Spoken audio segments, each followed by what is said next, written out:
Dr. McNulty.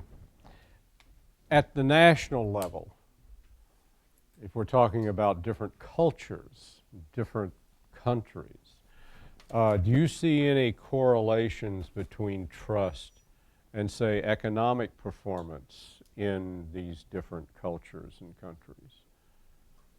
Thanks, Mike. As you know, and not everybody does that, I've spent a lot of my time overseas and living in different countries. And so this is an aspect that interests me quite a bit. I'm very interested in different cultures and the way different countries see these kind of things. So I wanted to try to look at trust at both the macro and micro level and see the kind of implications of declining trust on economic performance and what that how that may play out over time. I thought it'd be good to define our terms, and I think of trust as being a mental state or frame of mind when people who lack complete information can assess a person or thing to be sufficiently reliable as to obviate the need for verification. Since people often lack complete information, they rely on trust. So if you don't have trust, you're also more inclined, or you're able to make mistakes. So you need to have trust if you're going to be able to act well.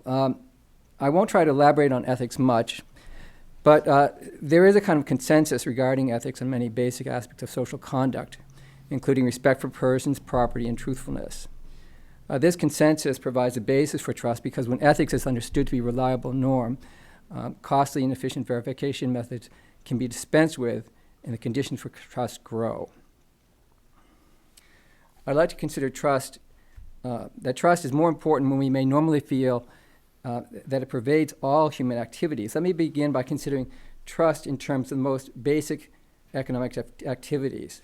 This is illustrated by a widely quoted 1972 paper by the Nobel Prize-winning economist Kenneth Arrow, who wrote, "Virtually every commercial transaction has within itself an element of trust." Now, why is that? It's because virtually every transaction are made with incomplete information. Everything from buying a cup of coffee or flipping on a light switch involves trust. We trust that our coffee isn't made with contaminated water, or that we presume that we won't get overcharged every time we turn on the light switch. And if we can trust those with whom we're engaged in financial transactions, then those transactions will be more efficient and less costly. But now let's go to the other extreme. So the point I'm trying to say is that in everything we do, there is an element of trust, every economic transaction, and not only economic transactions. But let us go to the macroeconomic level. Here I'm going to be more speculative, but I think that trust plays a very central role in the rise and fall of in the decline of nations.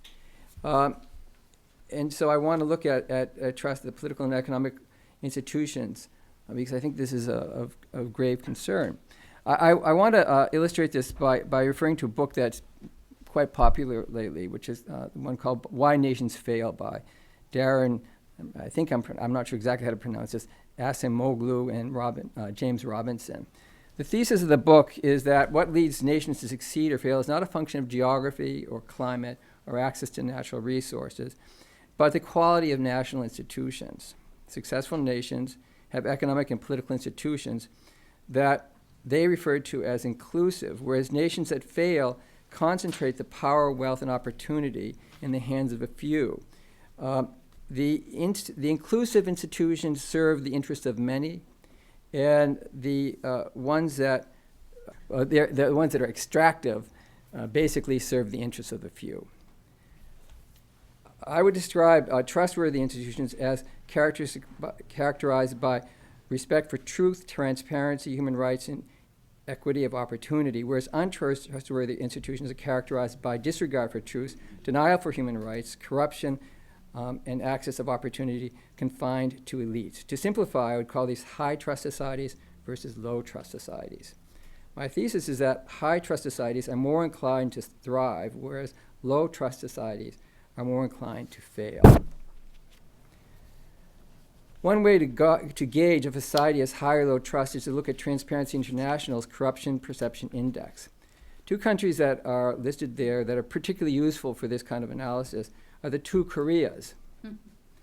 Now, prior to the end of the Second World War, there was just one Korea. And my wife is Korean. I've been to Korea many times. It was a country that is unusually homogeneous. It was, prior to the Second World, uniformly poor, very ethnically homogeneous, culturally very homogeneous. And then at the end of the Second World War, at the 38th parallel, they drew an arbitrary line, and they said above the 38th parallel, it would be administered by the Soviet Union. Below the 38th parallel, it would be administered by the United States. And then what happened is the Civil War broke out, and in 1953, you saw the formation of de facto two countries. And in the time since then, what has happened is that North Korea is a classic, what I would call a low trust society, an extractive society using the why nations fail paradigm. Basically, it is one that if you look at the Transparency International's Corruption Perception Index, ranks 174th out of 174. Dead last. And its economy is among the poorest in the world.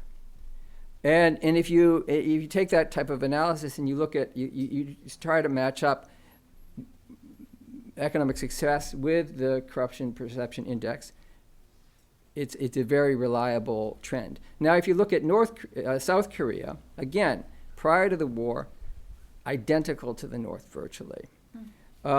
Today, South Korea ranks 45th in terms of Transparency International's Corruption Perception Index, pretty much on the borderline of the top quartile. And then in terms of economic wealth on a per capita basis, it ranks 29th. So, and if you go to Korea, it's just astonishing to see how quickly it grows.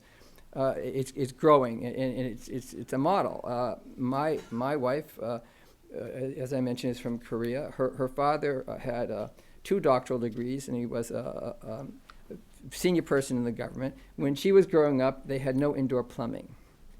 Nowadays, Korea makes much of the United States look like a developing country.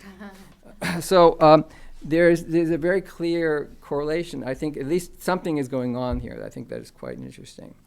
Now, where this becomes perhaps very interesting for ourselves is that if you look at the United States, because according to recent research, it's quite surprising and a bit shocking to see how levels of trust have declined over time.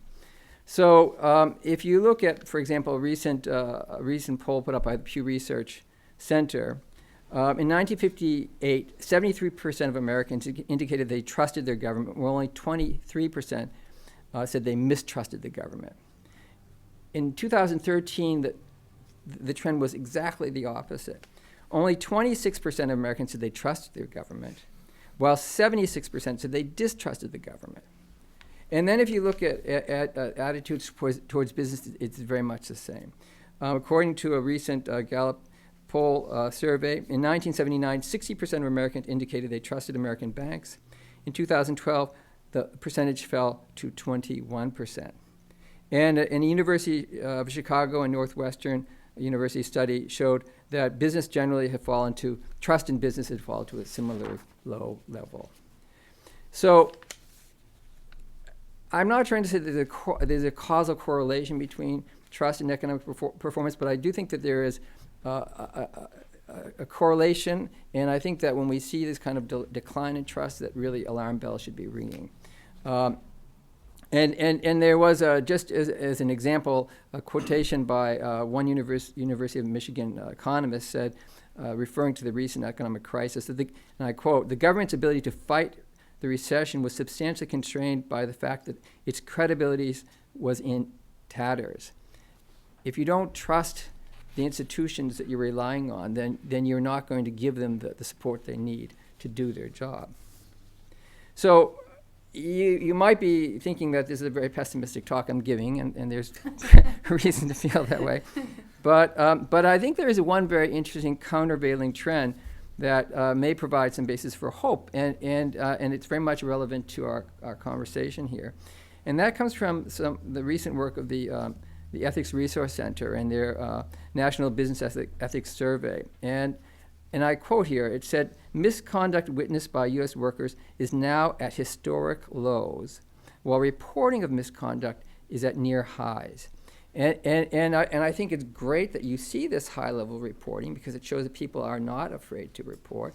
And it's also incredibly impressive that the actual incidents of misconduct are actually at lows. And so what I'm seeing is that perhaps at the level of businesses, that we might be finding that there's an opportunity for the other source of hope and opportunity to offset these very negative trends that we are seeing at the more macro level, and that hopefully we can support this and see that business can actually help lead the way, and it may actually help rehabilitate itself in the public's eyes, and in so doing, we may help to rebuild the strength of the economy that is so necessary.